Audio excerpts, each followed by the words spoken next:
Hello everyone, today we are going to talk about Trulicity.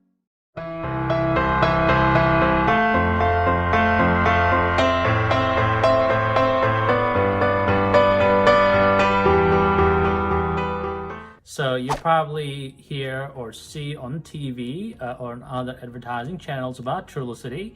Again, I do not work for Trulicity, so I'm just going to talk about Trulicity since I'm a diabetes doctor and I see patients with diabetes all day long. We have a virtual diabetes care center where you do not even have to go to the doctor. So we actually see you from home. We send your prescriptions in, we follow you every day through an app so that you don't actually have to do anything.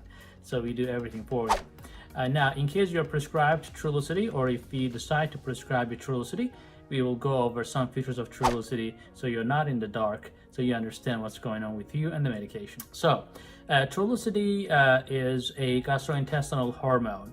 So your doctors will prescribe this medication or similar medications such as Bydureon, Byetta, Ozempic, and so forth. There are some medications similar to Trulicity. Some of them are better than the others. In my opinion, the best medication in the market in terms of the GLP-1 class is Ozempic and Rybelsus, since they have a proven record of the best efficacy and weight loss in terms of helping with diabetes. So although Ozempic is better than Trulicity, sometimes your insurance will only cover Trulicity, and I think it's still worth giving a shot if your insurance does not cover Trulicity or Rybelsus.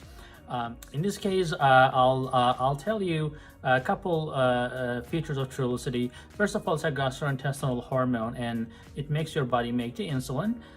So the way it works is that normally when you eat food, your gastrointestinal hormones get activated to stimulate the insulin in your system. Now, in patients with diabetes, this unfortunately is not working very well. As a result, these medications boost the gastrointestinal hormones so that your body can respond with insulin to the food intake. The good thing about these medications, including Ozempic, Trulicity, Bydureon, etc., they do not necessarily drop your blood sugars if you didn't eat well or if you're exercising too much. You know, as a diabetic, you probably know what actually can drop your blood sugars. So insulin can definitely drop your blood sugars. There are some medications like glipizide, glyburide, glimepiride. Those are the medications that actually force you to eat. On the other hand, medications like Ozempic or Trulicity, actually they reduce your appetite and they actually encourage you not to eat. So that's a good feature because you will end up losing weight. So what happens with these medications, again, your body realizes there's food early on, so it increases your appetite and fullness sensation. So as a result, the weight loss happens. Appetite goes down as well. It basically slows your gastrointestinal system as well. So anytime you eat something, the next time you get hungry is going to be much later. So that's also another feature that these medications help your body. There are some hormones also in our system that actually goes up after we eat, which paradoxically elevate your blood sugars in patients with diabetes. We call that hormone glucagon, and that hormone is suppressed with Trulicity or Ozempic or Bydureon, and as a result, you will have a better chance of preventing a spike in your blood sugars. Now, what are the side effects? Since these are gastrointestinal hormones, basically your body will have some reaction to it, such as nausea, diarrhea, constipation, and so forth. Those side effects are generally temporary, so if you can deal with it for a couple of weeks, they tend to go away. It may not, but in most cases they do go away. Appetite reduction may persist, so you may lose actually a lot of weight. Again, Ozempic has been proven to be much better than Trulicity in terms of weight loss efficacy and A1C reduction, but Trulicity does a fair job as well. The good thing about Trulicity is it's pretty easy to use for patients who are really not very handy with medications. You know, they are super scared of medications, especially with injections. It may be easier to use this since it is only turning a knob to green, from red to green, and then all you have to do, take this cap off, put that to your skin. That's generally the abdomen or the thigh you can use. And all you have to do is push the button and hold it for 10 seconds. And then this is disposable, so after you use that medication, you throw it away. A couple of things you have to be careful when you use Trulicity, because the shelf life outside the fridge is only 2 weeks.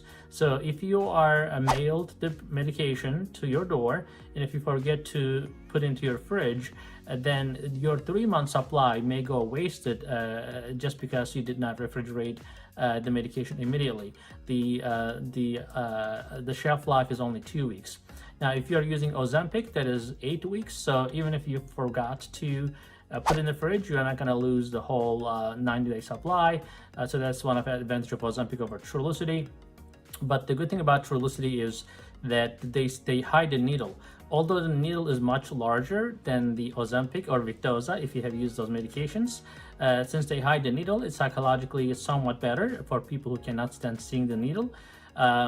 But given that the needles with Ozempic or some other medications like Lantus, they're so tiny that you can go with the tiniest needle possible, which hurts as much as a finger stick. So if you are able to do a finger stick, you should be able to do any injections with diabetes medications, to be honest with you. And I think the technology they put into this pen adds up to the cost. So that's why these medications are extremely expensive. So it can cost you $1,000 or more to your insurance, not to you necessarily. But if your insurance does not cover, you may end up with a bill of a couple $1,000s for a 3-month supply, and that's not very nice. Now at sugarmds.com, what we do is we have our own pharmacist. We check your insurance to make sure that the medication is covered to begin with, or we look at the whole class. We look at all different medications, see what is really covered under your insurance. So for example, if Ozempic, although is much better medication, but if Ozempic is going to cost you $500, but Trulicity will cost you $50 for your insurance, then of course I will choose Trulicity. The difference is not night and day. So, but if you are paying, let's say, $30 out of pocket for Ozempic versus Trulicity, I'll probably choose Ozempic because I know it works better. But if you tell me that you cannot stand needles, for example, and your insurance covers Ozempic and Trulicity the same, and you prefer the way it is done, just a push of a button and you don't need to see the needle, then Trulicity may be a better medication for you. So every medication has a merit, and what we do is we work with the pharmacist and then your insurance, try to get you copay cards and try to get you the minimum out-of-pocket cost.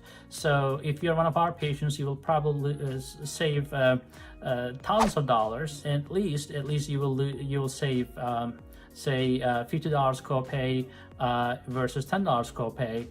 Although it's a $40 difference, that can still add to your budget at the end of the day. So you will see also some black box warnings about Trulicity or Ozempic or any other medication in this class, that it talks about some rats developing pancreatic cancer or medullary thyroid cancer. If you have a family history of medullary thyroid cancer or pancreatic cancer, you should take caution and probably not use these medications. If you have history of pancreatitis, I would suggest to avoid these medications as well. Now, pancreatitis is anecdotal evidence that has been reported here and there. So I'm not really concerned about pancreatitis as a side effect, and I don't really see in my practice too often at all. But if you have a history of it, I'll definitely will take caution and will try to use an alternative medication. Again, the cancer story, it's not necessarily seen in human beings, so it's only seen in rats. So overall, it's a very safe drug. But if you have a family history, if your risk is slightly increased, although the risk is not that great in terms of increasing the risk of cancer with pancreatic cancer or medullary thyroid cancer, I would still be cautious if you have family history. So these are the basic fundamentals about Trulicity, and these are things that they don't tell you on TV ads, or they tell you, or you misunderstand, or you don't really understand what's going on with these medications. I hope this helps you with understanding Trulicity better. And if you Have any questions? You want to save money, you want to be monitored remotely, you want virtual care, you want telemedicine, we have all that at Sugar MD. So consider us, and please give a thumbs up and subscribe to our channel for more videos. Have a wonderful day.